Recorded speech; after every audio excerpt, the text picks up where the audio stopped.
welcome to the Apprentice Billionaire Podcast. I'm Brad Sugars, your host of the podcast, and today we're talking about being an entrepreneur versus being an employee.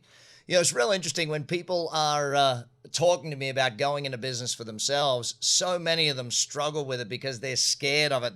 They suffer from paycheck-itis. And, you know, paycheck-itis is a very real disease, I guess, in that you struggle to go from that month-to-month or week-to-week paycheck into, hey, if I start my own business, what's going to happen? There's an uncertainty, a fear around, will I be able to get the money? Will I not be able to get the money? You know, that to me is a big part of what the struggle is. So we're going to spend a few minutes looking at the top reasons why I believe being an employer is better than being an employee, why being an entrepreneur is the thing you want to do. So welcome to the podcast. If you're new, download all the rest of these podcasts, enjoy, share them with your friends, and make sure you let everybody know.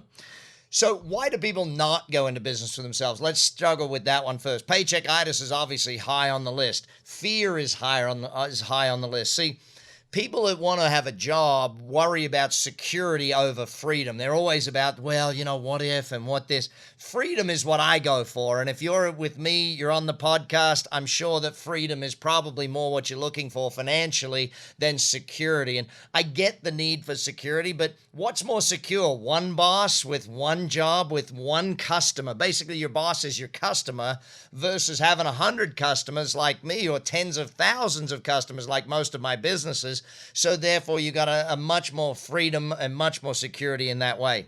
I guess probably the employee is looking more short-term than long-term because that to them is I guess what's real important, that short-term payoff. Whereas I look at long-term and think if I can work 5 or 10 years of my life and never ever have to work again, build an asset, build a cash flow stream, build a business that works so I don't have to me that's a much more powerful way of looking at it. I guess the next one is the scarcity versus abundance. You know, we've been brought up in a world where scarcity is what we're taught. Even if you went to school, you probably studied economics in some way, shape, or form. And what does economics teach you? The study of the allocation of scarce resources based upon a simple assumption that scarcity is real. Well, hang on. In 1970, they told us we're going to run out of oil in a few years' time. We still got plenty of oil today. See, technology removes scarcity. And when we look at abundance, that there's plenty to go around, we understand that in business, the more, as one business grows, like for me at Action Coach, my main company that I work in day to day, I look at that business and I say to myself, well, hang on a second. If I help someone grow their business, they add more employees. If I add more employees, then there's more people that are willing to spend money. See, business is the more. As one business grows, every business grows. And I think that's where understanding abundance is that there's plenty to go around. And that's really a lot of the things that all of my apprentice billionaires, if you're listening to this podcast, you got to get it. There's so much to go around. You got to follow through with this. Now, I guess, you know, taking control of your own life versus the glass ceiling is probably another reason why they don't. You know, absolutely, I get the desire to have the security and the job and that type of thing, but the reality of it is you can only go so far when you've got your own job. You cannot go the top end of town. You just can't do it. So that fear and risk, though, where does that come from? It comes from a lack of knowledge. It really does. You know, if you understand what there is to learn about being in business yourself and you start studying that stuff, of course, all my stuff here at the Apprentice Billionaire is real important. If you haven't read my book, Billionaire in Training, you got to read that book. I mean, that's just the quarter. My latest book, The Wealth Coach, please jump on and read that. It's on Amazon everywhere around the world. Another reason why they don't go into business for themselves. Before I get to all the reasons why, let's examine why not. I think it's easier to just say no. It's easier to just stay. It's that old better the devil you know scenario. So I think a lot of people are happy to just stay where they're at rather than go and do something new. New is scary to some people. To me, new is exciting. You know, I want to do new stuff all the time, but to many it's not. What's another reason? I call it spouse-aside. If you got a spouse or a partner or even well-meaning friends and family that talk you out of it, you know, oh, of course you don't want to go into business for yourself. You know, that's scary. It's risky. Listen, don't listen to people who are talking you out of your dreams. If your dreams scare other people, good. Your dreams are supposed to scare you. They're supposed to excite you. In fact, small-minded people get very scared of big dreams. So, you know, don't worry about what other people are saying. Now, if it is your spouse, spouse, of course, you got to bring them along the journey with you, educate them, help them learn what it is that you want to do. Probably the last reason I think people don't go into business themselves is they perceive there's a massive risk. Oh, but businesses fail all the time. You're right. Business people who don't learn, don't understand, and don't study. See, you as an apprentice billionaire, you're studying every day. You're learning every day. You're on this podcast. You're on all my video channels. You're on my Roku, my Amazon, whatever channel you're on, YouTube, you name it. You're learning this stuff with me. And so you're an apprentice billionaire the same as the rest of us, okay? So having a job, what's it stand for? Just over broke. You've heard that statement just before. How come? Because essentially a third of your money goes to paying rent or a mortgage. A third of your money goes to paying taxes. Then you got the car payments. Then you got the credit card payments. And then you got about 10% left over to live on. And that's basically what ends up happening. So if we look at being in business for yourself, I want to illustrate 3 books. First of all, Mind, Billionaire, and Training. If you haven't read it, make sure you do. Second of all, I want you to read the book, The Millionaire Next Door. I know it's not Billionaire Next Door, but it's Millionaire Next Door. An interesting thing Stanley and Danko say in that book is that fully 2/3 of all millionaires have their own business. Now, let me state that again. 2/3 of all millionaires have their own business. So, there's a very small percentage that got it through inheritance, a small percentage of the superstar, rock star type people. There's a very small percentage, even smaller than those previous ones, that get there by being the CEO of a massive corporation. But the vast majority. So what's your solution? How are you going to get to being a multi-millionaire? Your own business. It's in the statistics, gang. It just is the way it is. I remember when I first read, I know you've probably read it if you haven't. If you're an apprentice billionaire and you have not read Rich Dad, Poor Dad, Sharon Lechter, and Robert Kiyosaki, go read that dang thing. When we look at that book and it sort of says you got to invest, well, what's the best investment there is? Business. Why are all the biggest venture capital companies in the world investing in businesses? Because they know that's where the real money is made. So we go back a little ways. You go back to the agrarian age. How did you make the most money? If you're an apprentice billionaire like me, you know you made the most money in the agrarian age if you owned the most land, okay? In the industrial age, how did you make the most money? Well, you were in steel and production, so you owned the biggest production plant or the biggest manufacturing business. That's how you made the most money in the industrial age. It's why the Japanese won the industrial age. They were the best at making stuff. The Chinese started to win out of that. As we move into the information age, where are you going to make the most money? Information, trading information, selling information, working with information, adding value through information. Why do you think I have a business coaching company? Because I add value to the information. I coach people and therefore make good money out of it. I write books on the subject. Information is where it's at right now. So why do we go into business for ourselves? Next reason, leverage. You do the work once and you get paid long term. You do the work, you get a customer once, they buy from you long term. You build a relationship with someone once, they keep referring business to you long term. You build a reputation once, you get referrals long term. You build a database of customers once, and long term you profit from that. Even learning. Learning is about you learn the information once and you build a great business. See, once you've learned it one time, you can't lose that information. You know how to use it for the rest of the time.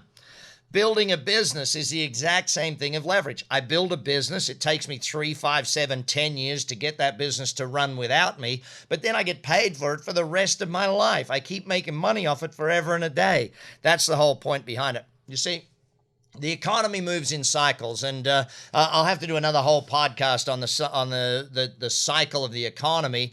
But as a business person, there's great times in the economy, there's challenging times in the economy, but when it's great, it's amazing, and you make a ton of money. So why else do you want to be in business for yourself? To build wealth, not just cash flow. See, if you got a job, all you got is cash flow, okay? When you own a business, you got cash flow, plus you're building an asset for yourself and your family. You're building a saleable item that you can use later on. Make sure that's it.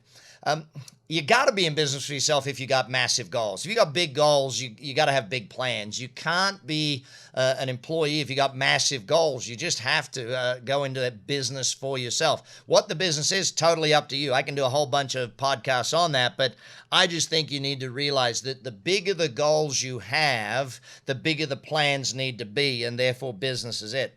I love business because I get to leave a legacy too. There's probably another reason. I get to leave something behind that is an asset. I created something that does good out there in the world, that helps people, that sells great products or great services out there into the marketplace. I think one of the biggest reasons you want to move from employee to employer or to entrepreneur is you get to move from that whole vice president to president thing. It's great to have status in working for someone else, but when you become the boss, the owner, the person in charge, it's an entirely different feeling. And I think being president of your own organization is very different to being a vice president in someone else's organization. You know, what's that old saying? You can either go and build your own dreams or someone will pay you to build theirs. It's really up to you. I know I've met a lot of people over the years. They've made massive wealth for other people, working for other people, but never built the wealth for themselves. I think that's a really important one. You know, one of the other things I love about being a business owner, being an entrepreneur, and all trainee billionaires have got to love this, is that you get real challenge. You get to find out how good you are. There's none of this, well, you know, I don't get to use all my skills thing. Dang, you get to use every single skill you got. So stay with us on that. Probably the peer group is another reason I love being a business owner. Hanging out with other owners, you get to learn so much, you get to grow so much, and they challenge me more than anyone else could ever challenge me. When I sit with a group of business owners who are achieving amazing things, because they welcome you as a peer, they welcome you to the group type thing, and you get to learn and achieve so many different things. I think probably I'm not sure what number I'm up to. I'm just going off a few notes I made earlier again because I was chatting with some people in Houston about this, and I thought, what a great podcast to make for everybody. I think the fact that I get to be a generalist, I don't have to be a specialist. You know, being one tiny little segment of a business rather than being, you know, I'm the generalist. I get to know about all of it and get to learn and use all of my skills is probably an important one. As I get to some of these other ones, I think that control over my time and my travel and my life is probably an amazing part of being a business owner. You know, business ownership's not for everyone. I think a lot of people get scared by it and they're like, oh, I don't think I ever want to own my own business. But if you're on this Trainee Billionaire podcast, dang, there's no reason in the world for you not to be in business for yourself. If you've even examined, if you've ever sent anyone a note saying, I think I should be in business myself, don't deny that in yourself. Don't hide from it. Be that person. Be the one that wants to be in business for themselves and be excited about it. You know, don't hold back because of fear. Fear kills more dreams than failure ever will. People doubt they can achieve it, so they don't even go for it. Don't you be one of those people. Don't be that person that does that. So if you are going to go into business for yourself, you got to understand that it's an investment. You don't buy a business, you invest in a business. So you're going to look at the return on investment. It's not about, oh, how much does it cost to buy? That's when you're buying something that doesn't make you money, okay? If you're buying something that makes you money, it's called an investment. So you're going to look at the return on investment. See, if you go into investment classifications, businesses, real estate, or shares, and of course on this podcast we've covered a lot of each of those. If you're looking at it from the perspective of business versus real estate's a great investment. You know I love it. I've written books on the subject. I think it's brilliant. But it's mainly about the capital gain and the fact that someone pays for 80% of the asset for you. Stocks, love stocks, but you're betting on someone else making you a return. When you put your money into your own business, you're not only getting the cash flow, but you're getting the capital gain as well. Mostly capital gain in the other two, but business is both cash flow and capital gain. That's why I like it as an investment, and it's why venture capital funds across the world spend fortunes investing in businesses because they get both the cash flow and the capital gain. Now, if we're going to look at investing in business, you got to look at, okay, do I want to go into retail? Do I want to go into manufacture? Do I want to go into the service industries? I pick service. Why? Well, in retail, and again, I hate to say it, but retail is dying slowly, okay? There are great ways to do retail, which on this podcast we've explored. But retail is not the best in my books purely because it's a gradual die. But also you got to have these massive stores with all of the assets. You got to be open all the time. You got to invest all that money in just the equipment to have your stuff on the shelf. You got to have all of it on the shelf ready for sale at any point in time. Manufacture, again, you got to have that massive warehouse, distribution, all of those types of businesses. I love service. Why?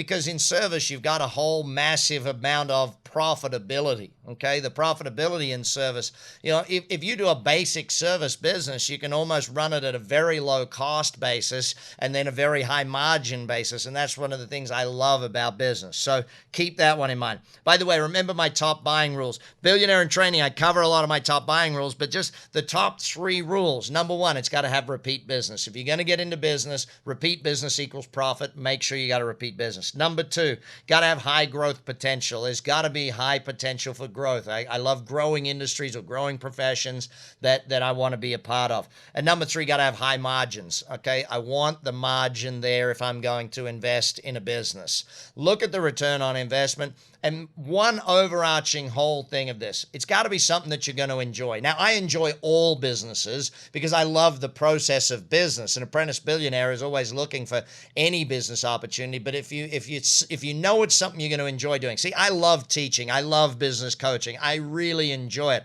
That's why I spend too much time in that business compared to all my other businesses. Like my cleaning business, I love my cleaning business, but I don't love cleaning in any way, shape, or form. I enjoy it. But this, I love what I get to do every day. So, Apprentice Billionaires, make sure you keep sharing the podcast. Make sure you let everyone know about what we're doing. Read. Keep coming back for more knowledge. Get into business for yourself. It is the only way to the true freedom of the financial freedom that we know. 2/3 of all millionaires got there. Let's join that rank. Take care, everyone. Enjoy being an Apprentice Billionaire. Billionaire one day is coming up for you.